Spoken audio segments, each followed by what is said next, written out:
이번 주간에 대하미에 있는 한 호숫가 옆에서 식사를 하고 오는데 그 양옆에 있는 나무들의 나뭇가지에 나뭇잎이 다 떨어져 앙상한 가지들만 남았습니다. 그 모습을 보면서 제가 초등학교 때 학교에서 동시를 쓰라고 할 때 써냈던 글이 생각나요. 나무는 참 바보다. 왜 겨울에는 옷을 벗고 여름에는 옷을 많이 입지 하는 그런 동시였어요. 그런데 그 모습을 보면서 이제 나이가 들어 보니까 나무는 참 똑똑하다. 겨울이 오는 걸 미리 알고 구조조정을 하는구나. 자기의 능력과 한계에 따라 혹독한 겨울을 날려고 불필요한 것들, 꼭 필요치 않은 것들 정리하면서 겨울을 준비하는 지혜가 나무에게 있더라고요.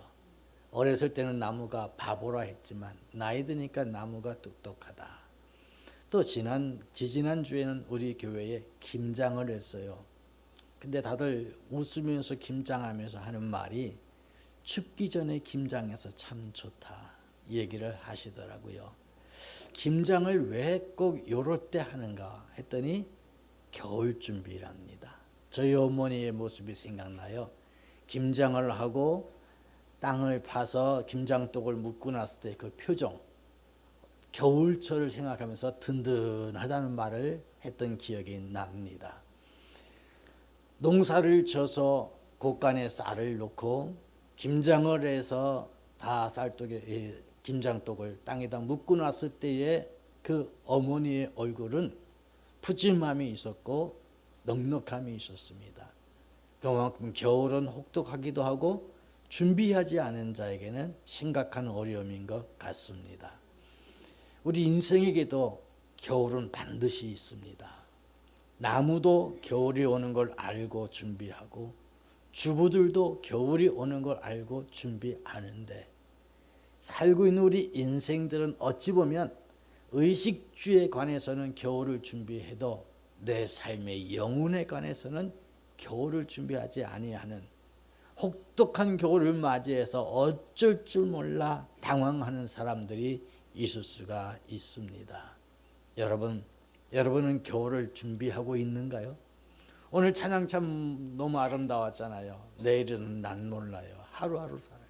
천국 가는 그날까지 천국이라고 하는 사실을 안다고 한다면 우리는 겨울을 준비해야 할 줄로 믿습니다. 주님도 말씀했습니다. 너희 모든 보화를 하늘에 쌓아두라. 거기는 도적도 없고 녹도 슬지 않는다. 우리는 그 말씀을 지금 잊어버리고 사는 거 아닌지 모르겠어요. 이 땅에서 잘 먹고 잘 사는 것이 마치 천국이고 축복받는다고 생각한다면 심각한 거예요. 성경은 말합니다. 하루 일용할 양식을 주신 하나님께 감사하고 먹을 것과 입을 것이 있은즉 감사하고 하늘에 있는 새나 들에 피는 백합화 하나님이 먹여주듯이 너희들 먹여준다. 그런즉 무엇을 먹을까 마실까 염려하지 말고 우리가 해야 할 일은 뭐예요? 그의 나라와 그의 의를 구하는 거예요. 근데 우리는 잊어버리고 살아요. 그의 나라와 그의 의는 염려하지 않고 무엇을 먹을까 무엇을 마실까가 우리 염려거리가 되어져 있다면 주님 뜻대로 살기로 하는 것이 아니라 주님과 반대로 살기로 했네의 모습이 되고 있지는 않습니까? 무엇이 여러분을 두렵게 하고 무엇이 여러분을 염려하게 만들고 무엇이 여러분으로 하여금 목적이 되어 있는가 생각해 본다면 그것이 주님의 계획, 주님이 말씀하신 것과 맞는지 안 맞는지 돌아봤을 때 나는 지금 주님과 함께하고 있는가 주님과 따르고 걷고 있는가를 알 수 있을 것입니다.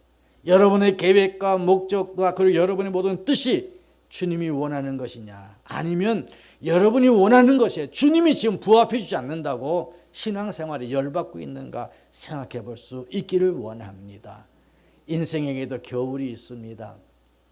아무것도 할 수 없고 집에 콕 박혀 있는 것처럼 우리가 아무것도 할 수 없는 때 겨울이 있어요. 혹독한 계절이 올 수도 있어요. 어떨 때 보면 삶의 마지막일 때도 있어요. 여러분 우리가 오늘이라고 하는 이 날이 얼마나 소중한가. 어떤 사람은 이 오늘이란 이 날 하루 때문에 그렇게 애를 써도 오늘을 맛보지 못한 사람들이 있다면 지금의 나에게 있어서 오늘이라는 한 시간은 너무나도 소중합니다. 그런데 이거보다 더 소중한 것은 저 영원한 천국에 갔을 때 정말 이 오늘이라고 하는 이 날이 영생과 영멸의 차이라는 것을 안다면 오늘 이 예배는 너무너무나도 소중하고 너무나도 귀한 자리인 줄로 믿으시기를 바랍니다. 그러기에 저는 오늘 겨울이 오기 전에, 오늘 읽은 본 말씀은 겨울 전에 어서 오라. 겨울이 오기 전에 어서 오라 해. 자기의 삶에 있어서 사도 바울은 이제 계절적인 겨울도 되지만 자기 인생의 마지막입니다. 디모데 후서가 마지막 장이에요. 그의 인생의 마지막 유언서와 같아요. 그리고 마지막 디모데후서 4장에서 너는 겨울이 오기 전에 어서 오라. 사실 읽은 본문 말씀은 9절서부터 마지막 절이에요. 9절서부터는 사사로운 부탁이라고 작은 타이틀이 적혀 있어요. 즉 사도 바울이 자기 사사로운 감정을 나름대로 적은 거예요. 하지만 여기에는 사도 바울이 둯대를 향해 달려갔던 것, 달려갈 길 다 갔던 것에 대한 응축된 내용이 이 속에 있어요. 그의 삶을 돌아보면서 마치 간증하듯이 나와 있는 이 내용을 보며 우리가 이제 11월을 마지막 주간으로 보내는 이 순간에 우리도 겨울 전에 어서 오라 하는 내용을 통해서 겨울이 준비되어질 수 있기를 원합니다. 그러면 겨울이 되기 전에 우리는 무엇을 해야 할까? 관계 회복이 중요한 것입니다. 여기 보면 너는 겨울이 되기 전에 누구 하냐? 마가를 데려오라 그래요. 자, 9절 말씀서부터 보면 이렇게 말합니다. 너는 어서 속히 내게로 오라. 데마는 이 세상을 사랑하여 나를 버리고 데살로니가로 갔고 그레스게는 갈라디아로 디도는 달마디아로 갔고 누가만 나와 함께 있느니라. 네가 올 때에 마가를 데리고 오라. 그가 나의 일에 유익하니라. 자, 여기에서 사도 바울은 마가를 데리고 오라고 그럽니다. 자기에게 유익하다고 말하고 있습니다. 이 이야기를 들은 많은 사람들은 상당히 놀랄 것입니다. 왜냐하면 마가는 사도 바울의 1차 전도 여행에 함께한 사람이에요. 마가는 마가복음에 보면 예수님께서 잡히시던 겟세마네 동산에서 그 입을 옷을 던져버리고 스트리킹, 즉 발가벗고 도망간 사람이에요. 다시 말하면 마가는 젊었을 때 혈기가 있고 자유분방한 사람입니다. 그런데 마가는 또 부잣집 아들이에요. 마가의 다락방이라는 거 있잖아요. 그리고 마가는 또 베드로와의 혈육관계예요. 상당히 초대교회 핵심적인 사람이 있었지만 자유분방한 사람인지라 머리가 좀 아픈 사람이에요. 그래도 전도 여행을 간다고 할 때에 이 사람이 나름대로 물주이면서도 핵심적인 사람 중에 끼니까 나도 가겠소 하고 따라갔습니다. 복음의 열정과 은혜로 가기보다는 어찌 보면 자기를 과시하고 관광하고 좀 자유분방한 삶으로 따라가는, 그냥 구경 삼아 가는 사람 중에 한 사람이 바로 마가였습니다. 그 결과가 어떻게 됐을까요? 목표가 분명하고 가도 전도 여행에 심각하게 도움이 될까 말까 고민해야 되는데 아주 편안하게 자유롭게 쫄망쫄망 따라가거든요. 우리 다 선교 비전 여행을 갔다 오든지 또는 무슨 핵심적인 어떤 갔다 오다 보면 여러 사람들이 있어요. 한 사람은 정말 사명감 가지고 가서 열심히 일을 하는 사람이 있어요. 이 사람에게는 힘들고 어려울수록 더 은혜가 되는 거예요. 힘들고 어려울수록 그들을 향해서 더 사랑해주고 관심 가져요. 근데 어떤 사람은요, 구경 삼아 가요. 갔다 온 사람은 뭐냐면은 내가 이 돈 가면 여행사로 갔으면 더 편했을 텐데, 그 시간에 내가 또 다 관광을 다녔으면 훨씬 더 좋았을 텐데, 그 사람은 아무리 은혜로운 자리에 갔다 와도 힘들면 힘들수록 불만이 많고 잘해주면 잘해줄수록 더 안 좋은 일이 일어나요. 왜 그럴까? 자세가 다르기 때문에 그래요. 마가가 그와 같은 사람이에요. 그래가지고 전도 여행을 1차 가는데 사도 바울이 가는 길은 굶주림과 힘듦과 돌 맞음과 욕먹는 자리거든요. 이 마가가 견딜 수가 없어요. 내가 왜 이런 일을 해야 돼? 그러면서 사사건건 말썽을 일으켜요. 그리고 1차 전도여행을 마무리하지 않고 중간에 바울과 트러블을 일으키면서 그냥 도망쳐 와버리고 말았어요. 한마디로 말해서 1차 전도 여행을 망친 사람이 마가입니다. 그래서 끝나고 2차 전도 여행을 떠나려고 할 때에 바나바가 저 마가도 또 데리고 가자 그래요. 그러니 여러분 데리고 갈 수 있겠어요? 사도 바울은 뭐든지 정확한 사람이에요. 정확한 사람인지라 뭔가 실수거리 있는 것을 안 데리고 가려고 했어요. 근데 바나바는 안 해요. 모든 걸 포용하면서 다시 새롭게 일거리를 만들어서 그를 일꾼 세우려고 하는 사람이에요. 이 두 사람이 서로 의견 충돌입니다. 여러분, 바나바와 바울, 바울과 바나바는 대단한 초대교회의 인물들이고 서로 뗄래야 뗄 수 없는 사람들이에요. 근데 이 두 사람이 뭐라고요? 심히 다퉜다고 그래요. 정말 성령 충만한 사람들이, 은혜 충만한 사람들이, 십자가에 붙잡힌 사람들이 그냥 다퉜다가 아니라 심히 다퉜다. 이거 있을 수 없는 내용의 성경에 기록된 거예요. 그 원인 제공자가 누구냐? 마가입니다. 다시 말해서 사도 바울에게 있어서 마가라고 하는 사람은 마가가 아니라 마귀예요. 이 어떻게 저런 사람이 있을 수 있을까? 그 뒤로다가 바울과 바나바와 바울은 헤어져서 다시는 함께하지 않아요. 이러고 나서 인생의 마무리 단계가 와서 노년이 되고 삶의 겨울이 온 바울은 가만히 자기를 돌아보니까 자기에게서 가장 핵심적으로 가장 축복된 사람이 바나바인데 바나바와 헤어지게 되었던 그 사람이 누구냐? 자기에게 가장 많이 분노를 일으키게 했던 사람이 누구냐 하고 보니까 마가예요. 그래서 마가하고 회복할 필요가 있어요. 그래서 너는 올 때에 마가를 데리고 오라. 디모데 마가를 데리고 오라. 저는 나에게 유익한 자니라. 전에는 무익한 자였지만 이젠 유익한 자니라. 새로운 의식 전환이 있게 되어진 것입니다. 결과적으로 마가는 어떤 사람이 됐어요? 마가복음을 기록한 사람이 됐어요. 정말 망나니와 같았던 사람이 하나님의 사랑에 붙잡히면 내가 참된 일꾼이 되어지고, 사복음서 중에 마태, 마가, 누가, 요한이라 하지만 사실은 제일 먼저 기록된 성경이 마가복음이에요.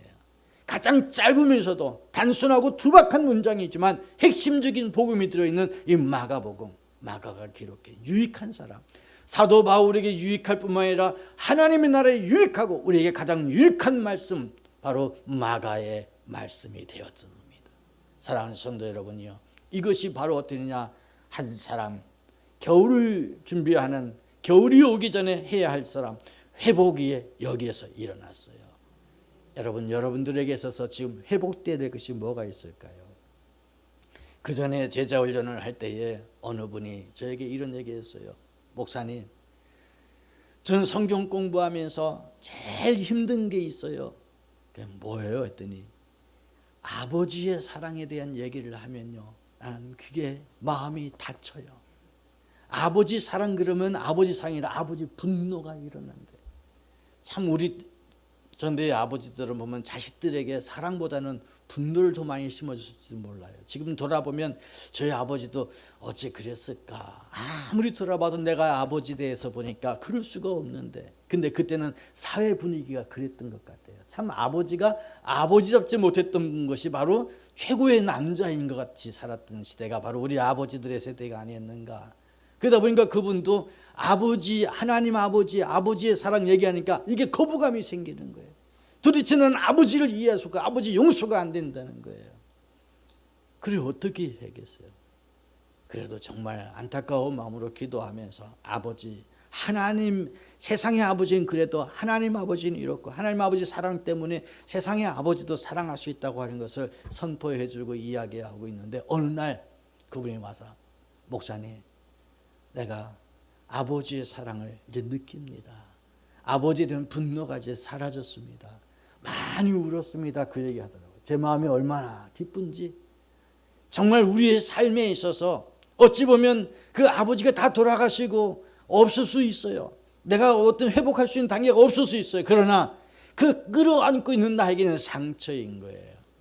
내가 주님 만나기 전에, 내 인생의 겨울이 오기 전에 뭔가 회복할 수 있다고 하는 것은 큰 은혜인 줄로 믿습니다.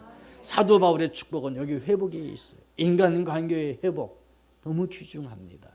지금 코로나로 인해서 우리는 모든 게 지금 거의 이렇게 셧다운, 멈춰 있는 상황이잖아요. 그렇다고 우리나라만 그렇다면 또 뭐 할 텐데 전 세계가 이루고 있어요. 더 똑똑하면은 뭐 새로운 길을 만들 수 있겠지만 어디까지인지 우리 한계예요. 내가 어떤 뭐 질병본부장이 된다 해도 이상하기 어렵지 않은 게 솔직한 거 아닙니까?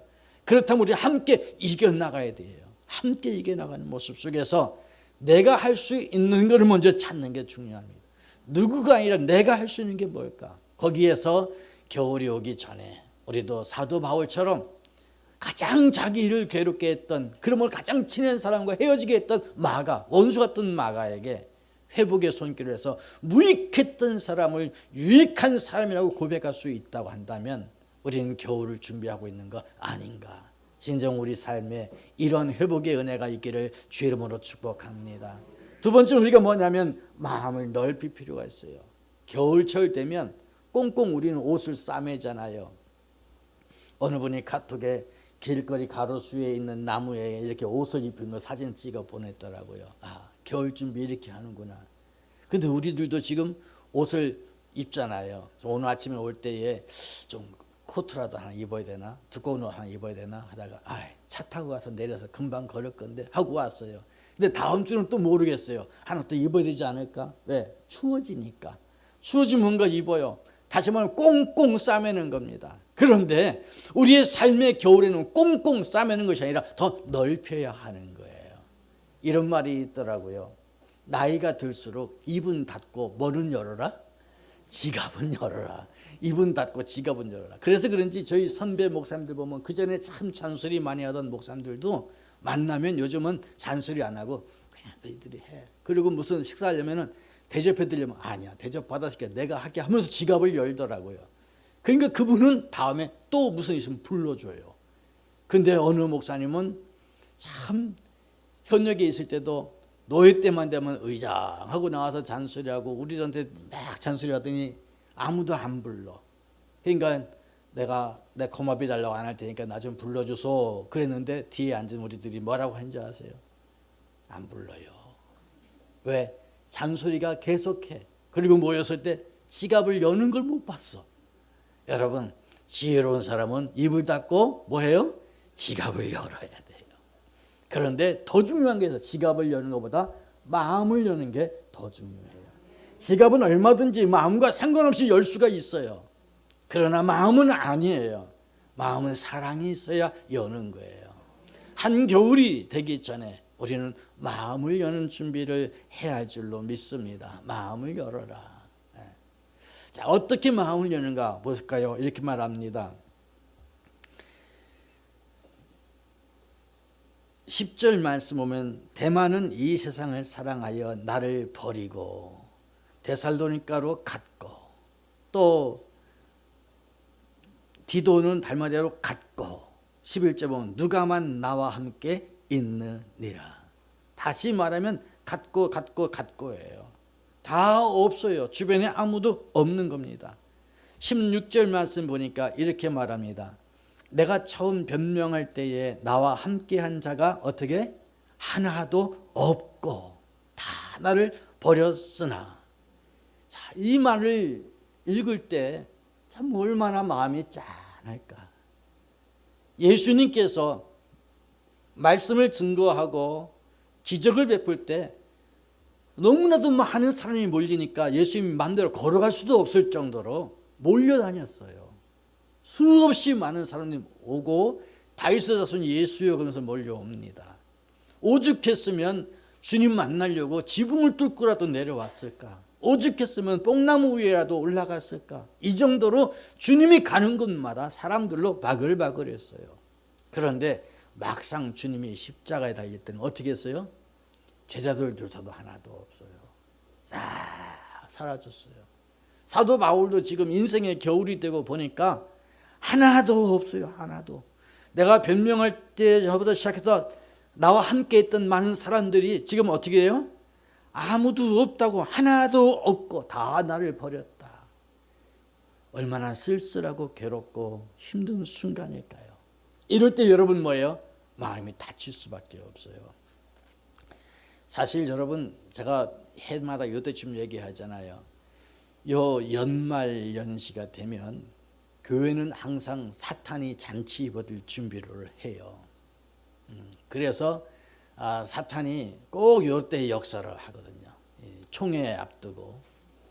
근데 마찬가지 저희 교회도 인사당회를 준비를 하면서 내년도에 이런저런 인력 배치와 조직을 계획을 하면 이 목사는요, 이때가 사실 제일 괴롭고 힘들 때예요.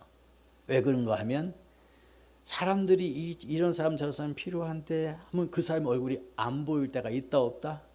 있어요. 이 계속 80년 90년대는 한국 교회가 막 부흥됐지만 지금은 거의 정책이나 쇠퇴기거든요. 그러다 보니까 뭔가 필요한 일꾼들이 없어요. 그래서 정말 하나님의 나라의 개념에서 교회들이 협력해서 서로 교회를 세우는 게 아니라 이제는 어떻게 하나님의 나라의 개념이 아니라 경영적인 방법으로 교회들이 운영하는 이상한 교회들도 생기다 보니까 남의 교인들도 막 훔쳐가고 뺏어가고 유혹해가고 하는, 그걸 자기들의 부흥인 줄 알고 있어요. 하나님이 슬퍼하는 일들이에요. 근데 거기에 누가 하느냐? 우리 성도들도 거기에 같이 움직일 수도 있단 말이죠. 그러다 보니까 연말에 뭔가 새로운 일꾼을 세우려고 할 때에 지금 없는 성도가 떠오를 때가 있고, 지금 일하고 있는 일꾼들도 하라고 하면 난 못해요 하는 사람도 있고, 자, 이럴 때에 목사로서의 마음은 얼마나 아픈지 여러분 조금만 생각해 보면 아실 거예요. 부목사님이 목사님 사람이 없어요. 그럼 사람이 없으면 동물만 있나? 사람이 없어요. 이게 해마다 하는 얘기예요. 주님 뭐라고 할까요? 일꾼이 없나이다, 사람이 없나이다. 그러면 산울가에 가서 강건하여 데려다가 내 집을 채우라 하는 것처럼 주님 일꾼이 필요한 이때가 됐어요. 이럴 때 여러분 떠오르는 사람들이 있어요. 이런 사람 저런 사람이 많이 괴로워요. 그럴 때마다 내 자신을 돌아봅니다. 하나님 참 내가 부족합니다. 하나님 참 내가 연약합니다. 이렇게 주변에 이렇게 긴 사람이 떠나갔네요. 그러다가 한순간에 같이 있는 여러분들이 얼마나 감사한지, 오늘 설교를 통해서 여러분에게 감사하고 고맙다고 인사드립니다. 함께 예배드려서 너무너무 고맙습니다. 정말 있는 사람이 너무 행복한 거예요. 그래서 저는요, 여러분이 가끔 인사할 때 있잖아요. 옆에 앉아서 감사합니다. 함께 있어 감사, 지속할 수 있는 게 감사한 거예요. 여러분 정말 삶 속에 있어서 정말 중요해요.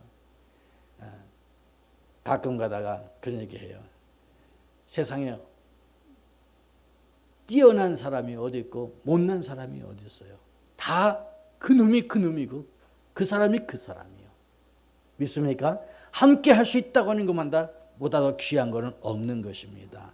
그래서 사도 바울이 얘기한 것처럼 데마를 얘기합니다. 데마는 자기와 함께 했던 사람이에요. 소중한 사람이에요. 그런데 어떻게 해요? 함께는 있었지만 마음을 함께 하지는 않았어요. 사역은 같이 하고 입으로는 하나님의 영광을 돌렸지만 마음은 아니에요.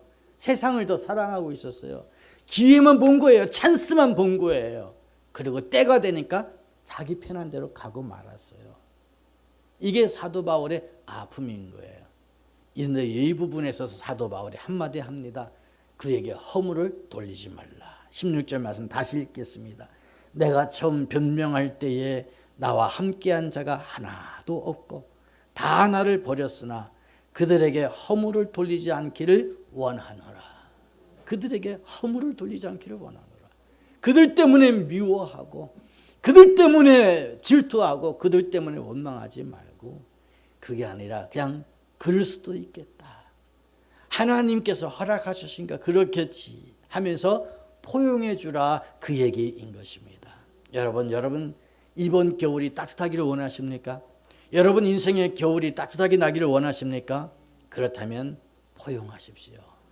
허물을 돌리지 말고 내 탓이다, 내 부족함이다 생각하고 나의 인격 수양을 하고 나의 부족함을 메꿔 나간다면 우리는 이 겨울 지나고 더 할 때 꽃피는 춘삼월에 활짝 아름다움의 역사가 나타나게 될 줄로 믿습니다. 주님이 원하시는 것이 무엇인지 보면서 저는 이번 이 새벽기도 때에 이 사울과 다윗의 이야기가 계속 나오거든요. 사울은 다윗을 죽이려고 쫓아다니지만 다윗은 사울을 죽일 수 있는 기회마다 계속 안 죽이고 있어요. 근데 결과적으로는 죽이려고 했던 사람은 죽고 죽이지 않으려고 했던 사람은 살아나는 것을 우리는 알 수 있습니다. 하나님의 나라를 먼저 생각할 때, 하나님이 원하시는 것이 무엇인지 생각할 때, 그때 포용력이 생기는 거예요. 야, 저 사람은 마음이 오대양 육대주 같이 넓다. 세상에 그런 사람 아무도 없어요. 아무리 심장이 커봐야 자기 주먹만한 거밖에 안 돼요. 아무리 마음이 커봐야 이게 얼마나 되겠어요.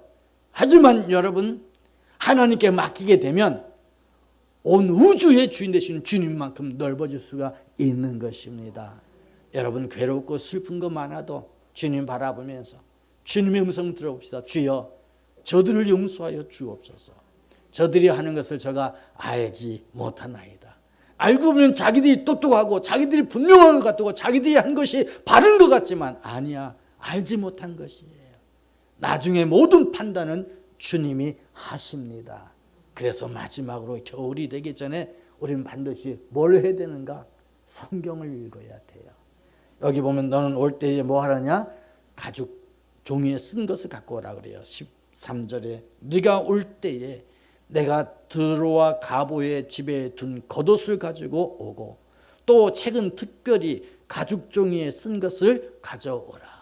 책이 뭐예요? 가죽 종이에 쓴 게 성경책이에요. 여러분, 삶의 마지막 단계에 우리가 남는 게 뭐냐가 중요합니다. 이런 말이 있잖아요. 나이가 들면 건강에 평준화래요. 80세 노인들 중에 나 건강해서 운동장 10바퀴 돌 사람 아무도 없어요. 황용조 선수라도 80이 넘으면 나랑 같이 마라톤 뛰어도 거기서 거기에요. 박사학위를 10개 갖고 있는 사람도요, 80이 넘으면 자기 지식 자랑할 게 하나도 없어요. 난 놓고 기억자도 모르는 사람이나 박사학위 몇 개 갖고 있는 사람이나 똑같이 나이 들면 뭐 하냐면요, 김치 깍두기 하나 덜 줬다고 싸우고 있어요. 이게 인생인 거예요. 아무리 이뻐서 미스 코리아 진이 됐다 할지라도요, 호박잎에 꽃이 펴가지고 지면 똑같이 늙은 호박이 돼가지고 누구도 뭐 아름답다고 말할 게 하나도 없어요. 그 얼굴이 그 얼굴인데, 제가 이렇게 보니까 나이 든 사람 중에 제일 이쁜 사람이 뭐냐면 입에서 감사 얘기가 많이 나오고 눈에서 웃음을 많이 웃는 웃음이 최고 미인이에요. 그래서 나이 들어가니까 미모도 평준화가 되더라고요. 그리고 여러분, 나이가 많으면 물질의 평준화가 돼요.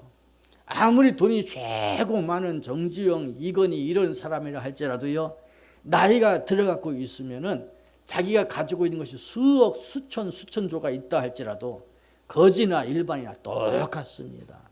믿습니까? 똑같아요. 먹을 거 없어요. 나중에 할 힘이 하나도 없으면 그냥 이 하얀 줄 연결해갖고 꽂아갖고 그걸로 꼴깍꼴깍 똑같습니다, 여러분. 오늘날 우리의 삶 속에 모든 게 평준화됩니다. 그러나 평준화되지 않는 게 있어요. 아버지 앞에 갔을 때 면류관이에요.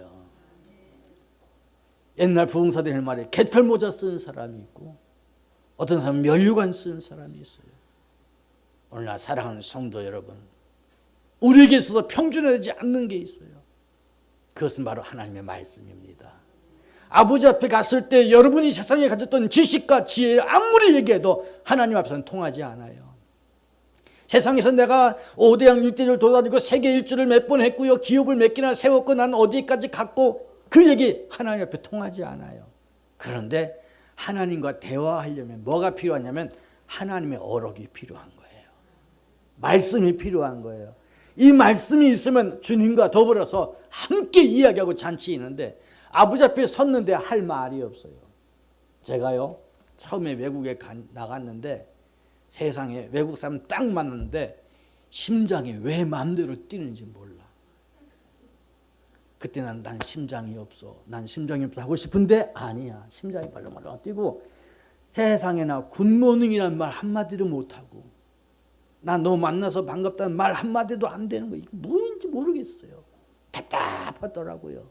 근데 옆에 있는 어느 목사님 한 분이 어눌하게 말하는데 신기하더라고요. 우리하고 얘기했더니 되게 어눌했는데 그 사람하고 만날 때는 그래도 나보다 낫더라니까. 제가 그게 첫 번째 기억이에요.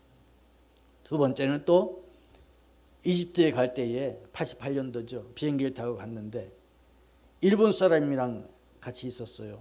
우리 한국 사람 두 사람하고 일본 사람 한 사람하고 얘기하는데 이 한국 사람들 주책이 한국말로 그 사람하고 얘기하는 게 아니라 떠듬떠듬 일본말로 얘기를 해요. 일본 사람은 한국말 한마디를 못하는데 일본말로 당당하게 얘기를 하고 우리는 일본말 제대로 못하면서 일본말로 하는 거예요. 제가 그때 이후로 참 나도 한국말로만 해도 더 당당할 텐데 왜 하지도 못한 일본말 갖고 빠가 야로 같은 짓만 했는가 이 생각이 들어요. 여러분 우리가 누구를 만났을 때에 내가 아는 언어가 있다는 게 중요한 거고 내가 주관하고 얘기할 수 있는 게 중요한 겁니다. 하늘나라 갔을 때에 우리 한국말 통하는 거 아니에요. 영어 통하는 거 아니에요. 뭐가 통할까요? 하나님의 말씀이 통하는 거예요. 하나님의 말씀의 대화가 여러분에게 있어야 할 줄로 믿습니다. 그래서 여러분 21절 말씀에 너는 겨울 전에 어서 오라. 즉 겨울 전에 어서 오라. 겨울을 준비하는 것인데 사도 바울의 겨울 준비는 바로 가죽으로 된 책, 성경책이에요. 그가 성경을 기록했지만 또 하나님의 말씀이 귀한 거예요. 여러분에게는 어떻겠습니까? 군대, 남자들은 다 군대 가잖아요. 군대에서 제대 전역할 때가 다가와요. 전역할 때가 되면 자기가 입었던 전투복 다 벗어놔야 돼요. 철모 벗어놔야 돼요. 하다못해 속옷까지 다 벗어놓고 전역 옷으로 갈아입어야 전역을 명받았습니다 하고 전역 신고하고 나오게 되어 있어요. 그런데 자기가 현역 때 입었던 거 그냥 갖고 나올 수가 없는 겁니다. 마찬가지입니다. 여러분 삶의 인생의 겨울이 돼서 주님 만날 때에 이 땅에 있던 거 다 내려놓고 가야 됩니다. 어느 거 하나 가져갈 수가 없어요. 다 놓고 새롭게 전역복을 입고 나가는 거예요. 그런데 그때에 소유할 수 있는 거 하나, 내가 가지고 있는 건 가져가는데 인생의 저녁에 하나 소유할 수 있는 것은 믿음이고 그 믿음의 근본은 주의 말씀입니다. 여러분 이 계절 겨울에 성경을 읽으면서 한 해를 준비하십시다. 그러면 올 2020년이 결코 실패한 한 해가 되지 아니할 것이고 요 연말 연시에 사탄이 여러분을 흔들지 못할 거예요. 왜? 말씀은 반석이시니까. 그리고 여러분의 삶에 새로운 겨울이 준비되질 뿐만 아니라 새로운 봄을 바라볼 수 있는 희망이 생길 줄로 믿습니다. 이제 말씀 맺습니다. 나무들도 산천초목도 겨울을 준비하고 우리 삶도 인생의 이 사계절은 준비하면서 왜 자기 삶의 겨울은 준비하지 못할까? 어리석은 자가 되지 말고 겨울이 되기 전에 우리의 삶을 돌아보는 은혜가 있기를 주의 이름으로 축복합니다. 기도합니다. 하나님 아버지 감사합니다. 우리가 이 땅에 살면서 아웅다웅 나의 주관을 낸다면 아직도 초등학생과 같사오나 이제 삶의 여러 가지 울긋불긋한 색깔을 함께 조화롭게 생각하고 이해할 수 있다면 이제 삶의 연륜이 묻어나는 익어가는 계절인 줄로 믿습니다. 그러나 봄도 가을도 너무 짧습니다. 오는 겨울 준비케 하여 주옵시고 우리 삶이 주님 닮아가게 하옵소서. 저희들이 더 많은 감사와 기쁨과 그리고 행복으로 주 앞에 영광 돌리게 하시고 말씀의 반석에 굳게 서게 하옵소서. 살아계신 예수님 이름으로 기도하옵나이다. 아멘. 이제는 우리 주 예수 그리스도의 크신 은혜와 아버지 하나님의 그 놀라우신 사랑하심과 성령님의 인도, 교통, 충만, 역사하심이 믿음으로 예배드려 겨울을 준비하는 사랑하는 모든 성도들 머리 위에 저들의 생업과 가정 위에 이 나라의 민족과 선교사들 위에 우리 할렐루야 교회 위에 이제부터 영원 무궁토록 함께 있을지어다. 아멘.